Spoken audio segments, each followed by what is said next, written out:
نحمده ونصلي على رسوله الكريم. أما بعد فأعوذ بالله من الشيطان الرجيم. بسم الله الرحمن الرحيم. إنا أنزلناه في ليلة القدر وما أدراك ما ليلة القدر. ليلة القدر خير من 1000 شهر. صدق الله العظيم. زما عزتمندو مسلمانانو ورونو اوریدونکو،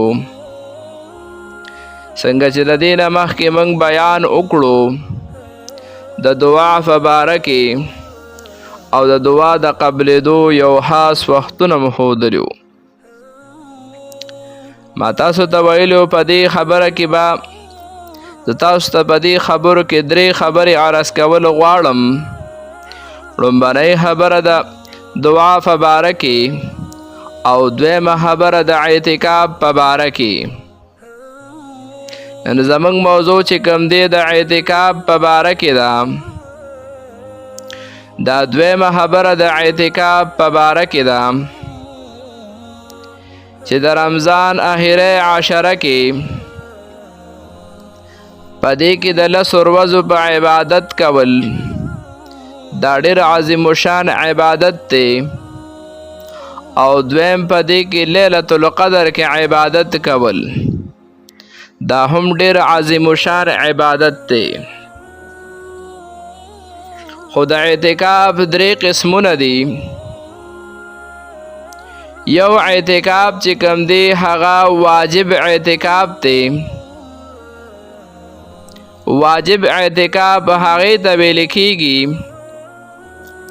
چې یو انسان نظر ومني، منښت وکړي چې یا الله که زما د فلان کې کار دې وکړو یا زما د فلان کې کار وشي نو زه به دومره ورځې اعتکاف ستا د رضا دپاره کوم.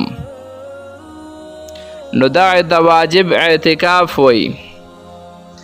کله چې د انسان د حاجت پوره شي نو دی به بیا هغه مره اعتکاف په مسجد کې کوي که نارینه وي، او که زنانه وي نو په خپل کور کې به اعتکاف کوي.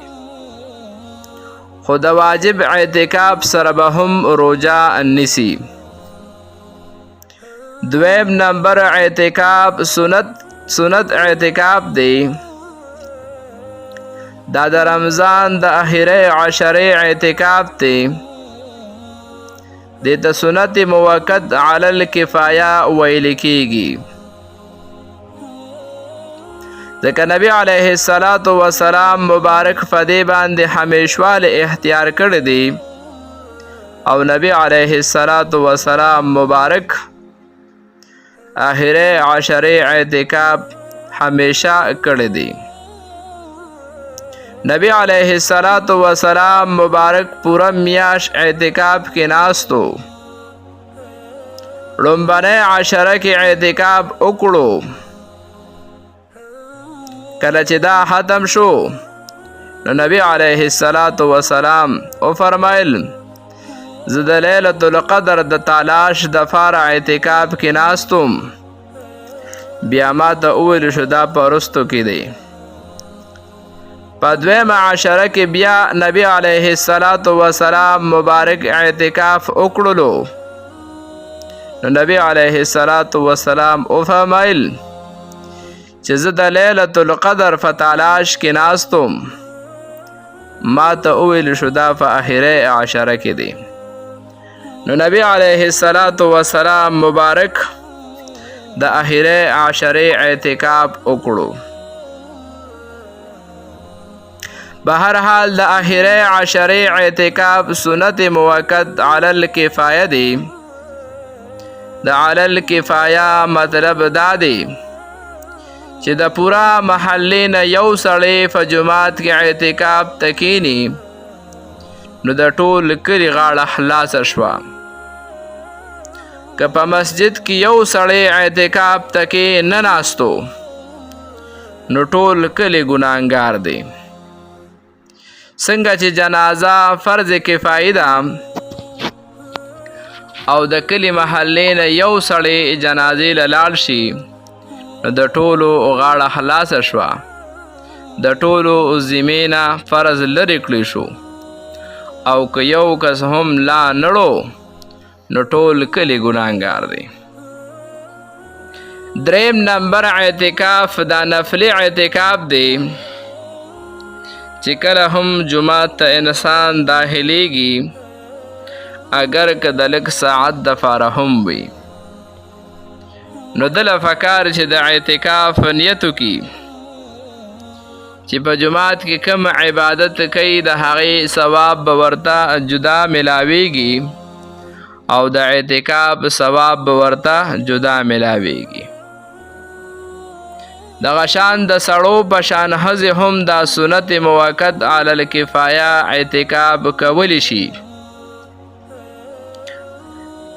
چې کوم ځای د مزد دپاره محسوس کړی شوی وي چې په هغې کې په کور کې زنانه مزد کوي نو همدغه ځای کې دی اعتکاف ته هم کینی. اوس که یو کور داسې وي چې په هغې کې محسوس ځای د مزد دپاره نه وي نو په هغه کور کې د یو محسوس ځای وټاکلی شي او په هغې کې د اعتکاف وکړی شي.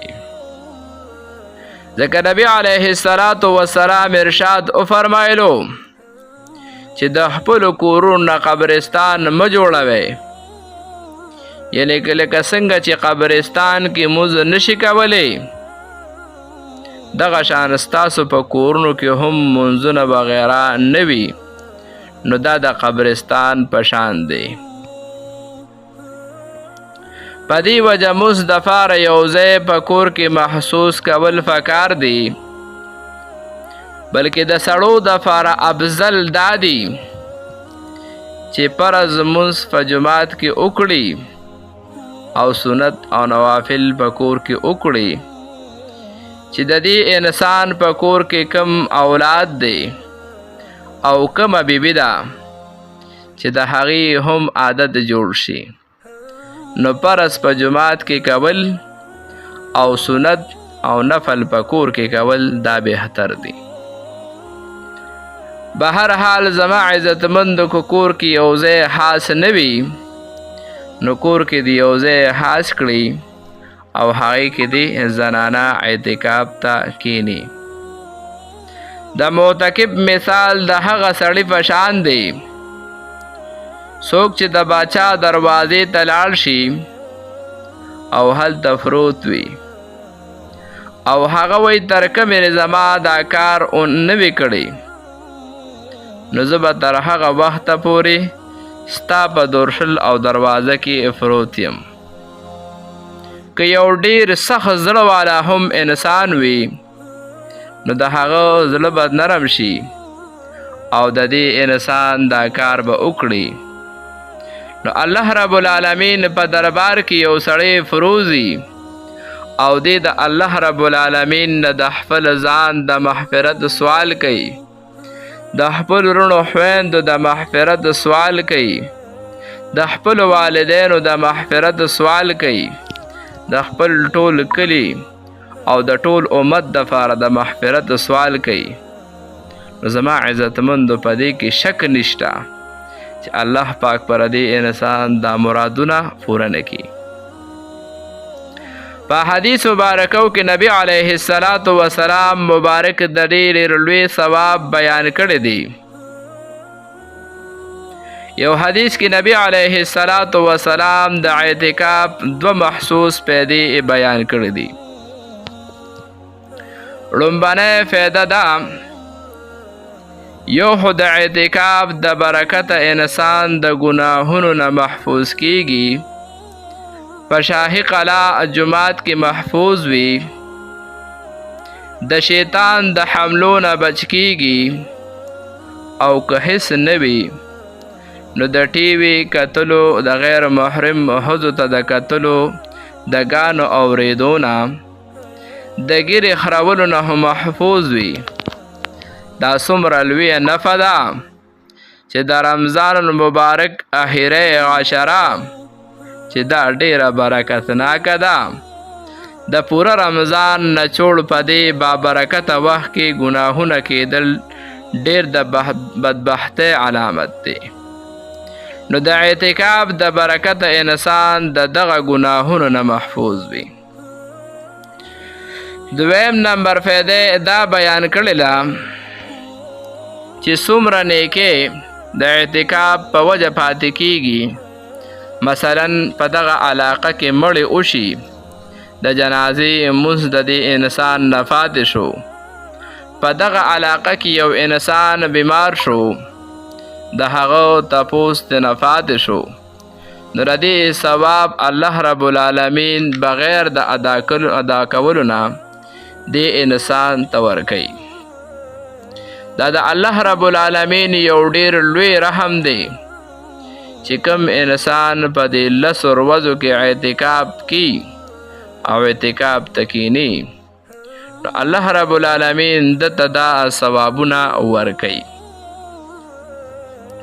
یو حدیث کې نبی علیه السلام فرمایلی دی کم کس چې د رمضان د 10 ورځو اعتکاف وکړي هغه ته به د 2 حجونو او د 2 عمرو ثواب ملاویږي.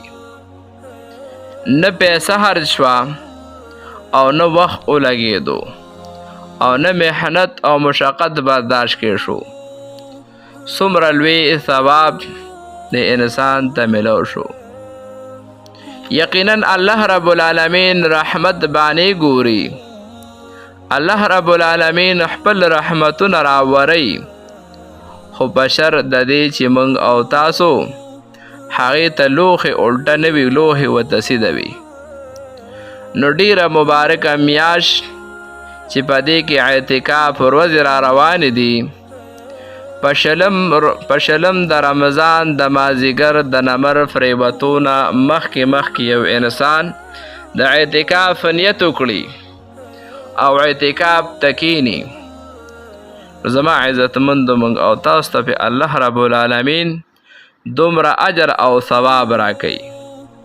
خو د اعتکاف په دوران کې په مسجد کې په عام روټین کې دنیایي خبرې منع دي. نو څومره ملګري چې د اعتکاف اراده لري او اعتکاف ته کیني نو ډېر لوی ثوابونه دي. خو یقینا چې مبارک شپې ورځې دي، انسان په جماعت کې د دنیایي خبرو اترو نه ځان وساتي. نو الله رب العالمین به په دې اعتکاف باندې هغه انسان چې کوم په اعتکاف کې کینی، الله رب العالمین به دته دغه اجر او ثواب ورکي. الله پاک ته فدې د عمل کولو توفیق را نصیب کی. وآخر دعوانا ان الحمد لله رب العالمین.